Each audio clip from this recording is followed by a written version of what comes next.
आज मेरे क्लास में आप सभी का स्वागत है। आज हम लोग चर्चा करेंगे इतिहास क्लास 7 की पुस्तक का अध्याय 1 का, जिसमें कि मध्यकाल में भारत टॉपिक था।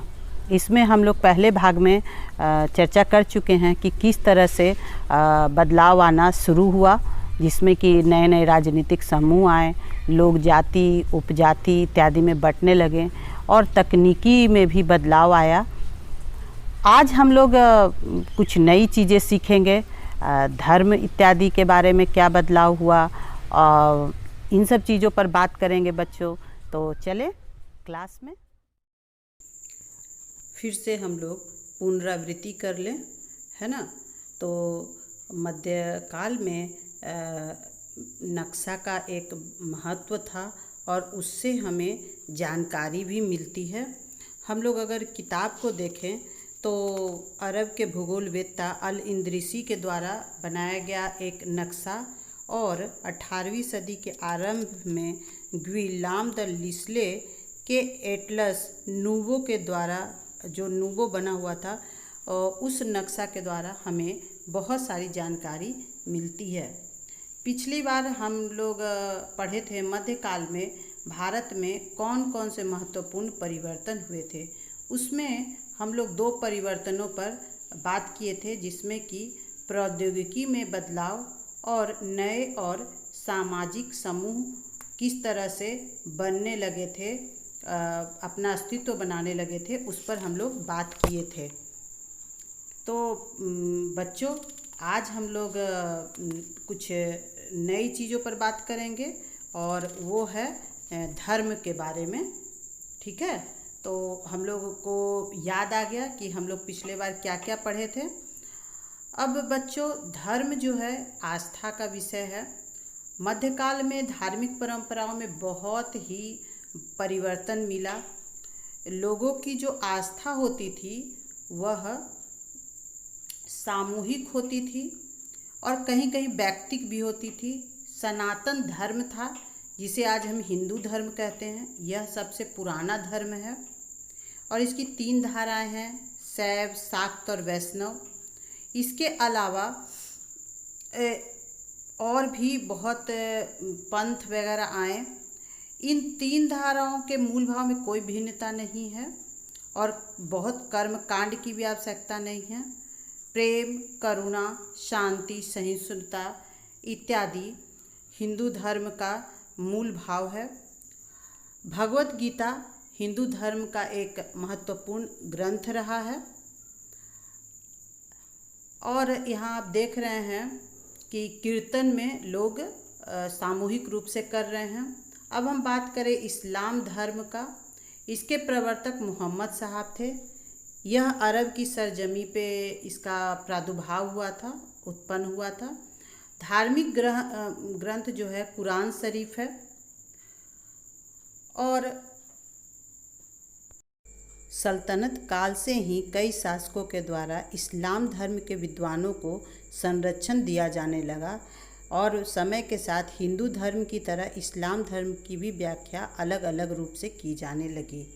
अब हम बात करें ऐतिहासिक स्रोत, जिनसे कि हमें मध्यकालीन इतिहास की जानकारी मिलती है। इनके 2 स्रोत है। पुरातात्विक पर पहले बात करें।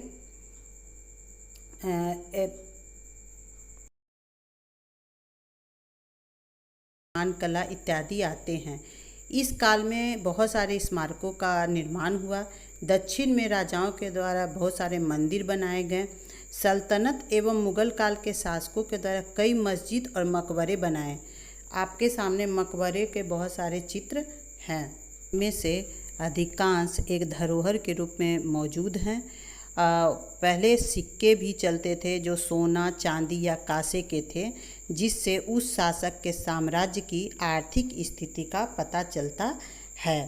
सिक्कों में शासक राजचिन्ह या अपना नाम उत्कीर्ण करवाते थे। अब बात करें हम साहित्यिक स्रोत की। पढ़ने लिखने वाले स्रोत को साहित्यिक स्रोत कहते हैं। उस काल में कागज़ सस्ता और आसानी से उपलब्ध होने वाला था। इसीलिए उसमें धर्म ग्रंथ, ऐतिहासिक पुस्तक, यात्रियों के वृत्तांत, अदालती दस्तावेज, संतों के उपदेश इत्यादि सब कुछ लिखा जाने लगा था। छापाखाना नहीं था, हाथ से लिखा जाता था और उसको पांडुलिपि कहा जाता था। और इसको सुरक्षित रखने का जगह को अभिलेखागार कहा जाता था या पुस्तकालय में सुरक्षित रखा जाता था।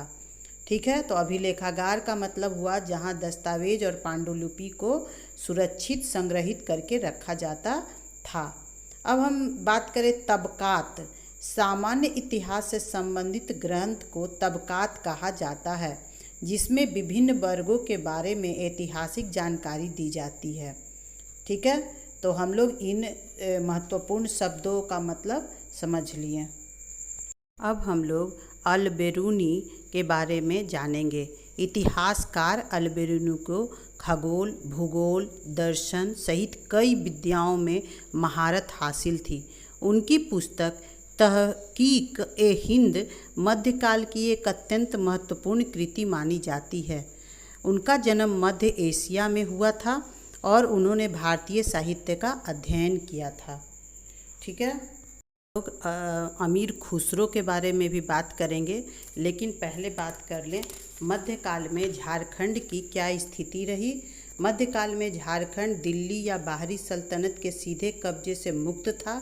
छोटा नागपुर, संथाल परगना से लेकर ओडिशा और मध्य प्रदेश तक फैले जनजातीय क्षेत्रों के लिए झारखंड शब्द का पहला प्रयोग मध्यकाल में ही शुरू किया गया था। इस समय तक झारखंड के शासकों को ज़्यादा बाहरी हस्तक्षेप का सामना नहीं करना पड़ा।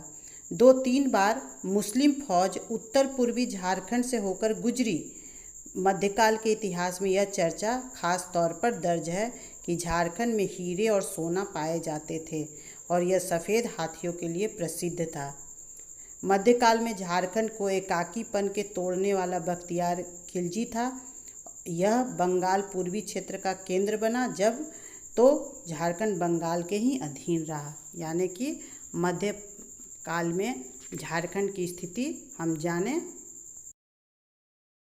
अब अंत में हम अमीर खुसरो जो एक महान कवि थे उनके बारे में थोड़ी चर्चा कर लें।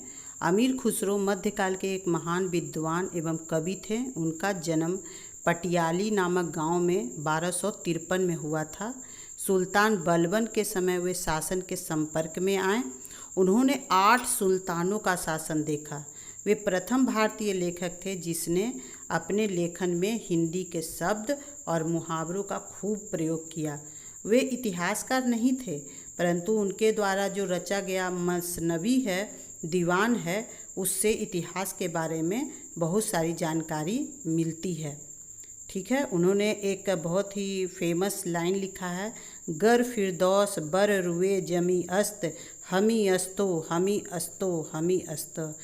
मतलब अगर धरती पे कहीं स्वर्ग है तो यही है, यही है, यही है।